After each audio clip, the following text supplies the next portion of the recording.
आज आप लोग सुनेंगे पूर्णिमा व्रत की कथा। द्वापर युग में एक समय की बात है कि यशोदा जी ने कृष्ण से कहा, हे कृष्ण, तुम सारे संसार के उत्पन्न करता पोषण तथा उसके संहार करता हो। आज कोई ऐसा व्रत मुझसे कहो जिसके करने से मृत्यु लोक में स्त्रियां को विधवा होने का भय ना रहे तथा यह व्रत सभी मनुष्यों की मनोकामना पूर्ण करने वाला हो। श्री कृष्ण कहने लगे, हे माता, तुमने अति सुंदर प्रश्न किया है।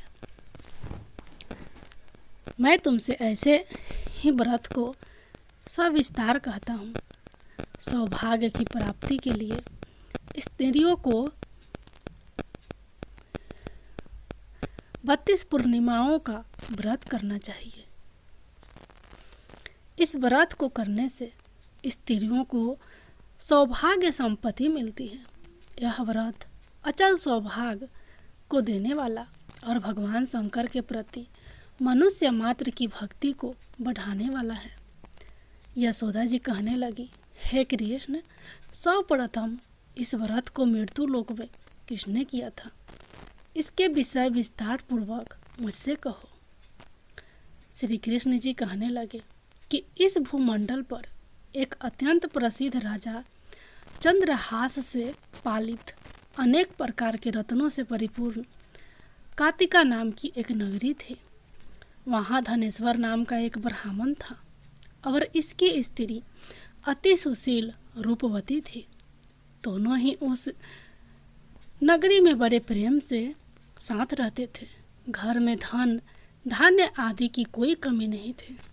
उनको एक बड़ा दुख था, उनके कोई संतान नहीं थी, जिस वजह से वह बहुत दुखी रहते थे। एक दिन एक बड़ा तपस्वी योगी उस नगरी में आया।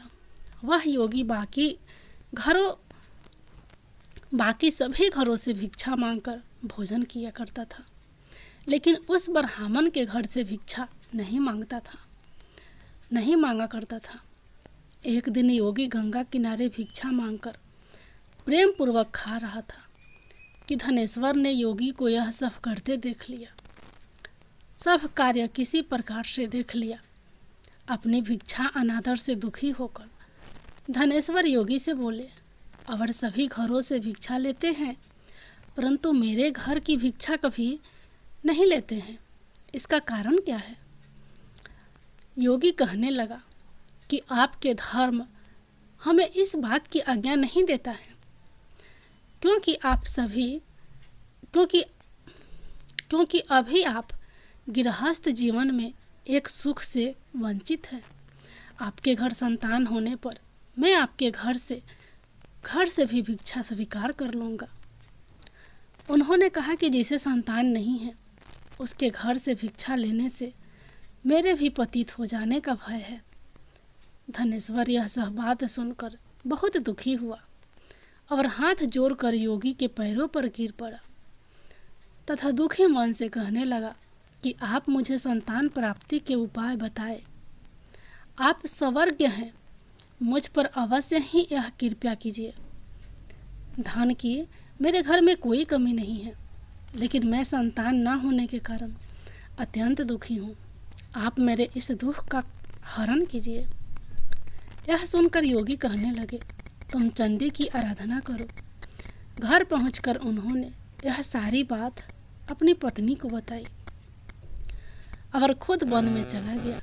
वन में पहुंचकर उसने चंडी की आराधना की और उपवास किया। चंडी ने 16 दिन उसको सपने में दर्शन दिए और कहा कि हे धनेश्वर, जा, तेरे पुत्र होगा, लेकिन उसकी आयु सिर्फ 16 वर्ष होगी। 16 वर्ष की आयु में ही उसकी मृत्यु हो जाएगी। अगर तुम दोनों स्त्री और पुरुष 32 पूर्णिमाओं को व्रत करोगे तो यह दीर्घ आयु हो जाएगा।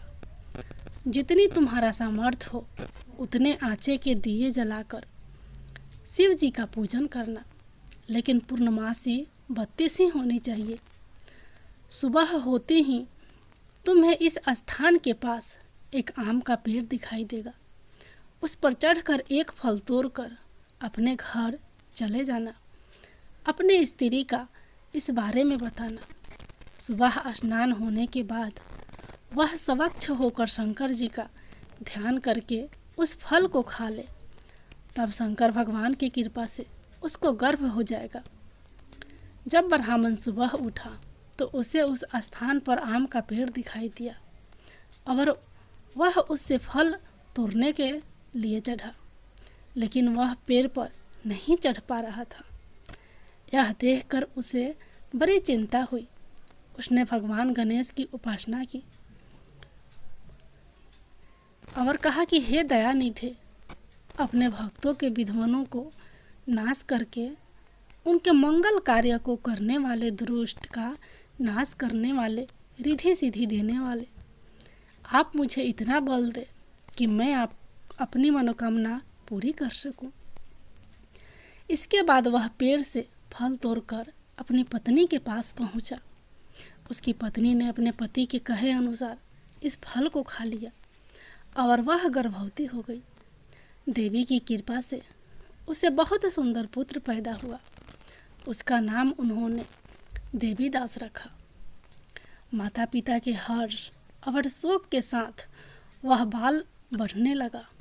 भगवान की कृपा से बालक बहुत ही सुंदर था, सुशील और पढ़ाई लिखाई में भी बहुत ही निपुण था। दुर्गा जी के कथा अनुसार उसकी माता से 32 पूर्णमासी का व्रत रखा। जैसे ही 16वां वर्ष लगा, दोनों पति पत्नी बहुत दुखी हुए, कहीं उनके पुत्र की मृत्यु ना हो जाए। उन्होंने सोचा कि अगर उनके सामने यह सब हुआ तो वह कैसे देख पाएंगे। तभी उन्होंने देवीदास के मामा को बुलाया और 1 वर्ष के लिए देवीदास को काशी में पढ़ने के लिए भेज दिया। 1 वर्ष के बाद उसे वापस लेकर आ जाना। देवीदास अपने माता पिता के साथ एक घोड़े पर सवार होकर चल दिया अपने मामा के साथ। उसके मामा को भी यह बात पता नहीं था। दोनों पति पत्नी से 32 पूर्णमासी का व्रत पूरा किया। दूसरी तरफ मामा और भांजा दोनों रात गुजारने के लिए रास्ते में एक गांव में रुके। उस दिन उस गांव में ब्राह्मण की कन्या का विवाह होने वाला था। जिस धर्मशाली में वर और बारात के बाकी लोग रुके हुए थे, उसी धर्मशाला में देवीदास और उसका मामा ठहर गए। उधर कन्या को तेल आदि चढ़ने के बाद जब लगन का समय आया तो वर की तबीयत खराब हो गई। वर के पिता ने अपने परिवार वालों से विचार विमर्श करके कहा कि यह देवीदास मेरे पुत्र जैसा ही है, मैं इसके साथ लगन करा दूं और बाद में बाकी सारे काम मेरे बेटे के साथ पूरे हो जाएंगे। ऐसे कहने के बाद वर के पिता देवीदास को मांगने के लिए उसके मामा के पास गए और उन्हें सारी बात बताई। मामा ने कहा कि कन्यादान में जो कुछ भी मिलेगा वो हमें दे दिया जाए। वर के पिता ने बात स्वीकार कर ली। इसके बाद देवीदास का विवाह कन्या के साथ संपन्न हो गया। इसके बाद वह अपनी पत्नी के साथ भोजन न कर सका और मन में विचार करने लगा कि न जाने यह किसकी पत्नी होगी। यह सोचकर उसकी आंखों में आंसू आ गए। तब वधू ने पूछा कि क्या बात है, आप उदास क्यों हैं? तब उसने सारी बातें पत्नी को बता दी। तब कन्या कहने लगी, यह ब्रह्म विवाद के विपरीत है।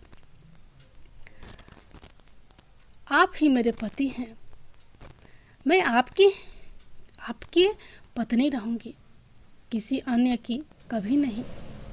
तब देवीदास ने कहा, ऐसा मत करिए, क्योंकि मेरी आयु बहुत कम है। मेरे बाद आपका क्या होगा?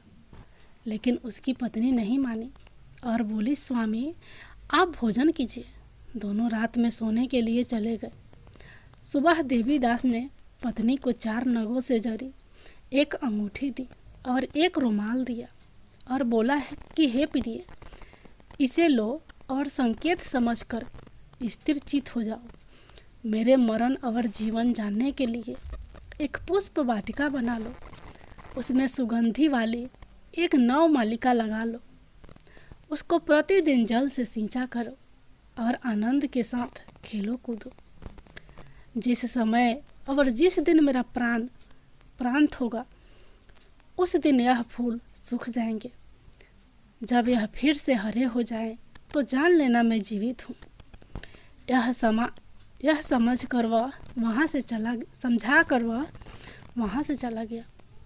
इसके बाद जब वह वर और बाकी बाराती मंडप में आए तो कन्या ने उसे देखकर कहा कि ये मेरा पति नहीं है, मेरे पति वह है जिनके साथ रात में विवाह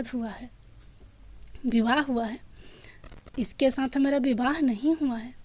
अगर यह वही है तो यह बताए कि मैंने इसको क्या दिया है। साथ ही कन्यादान के समय को आभूषण मिले उन्हें दिखाए।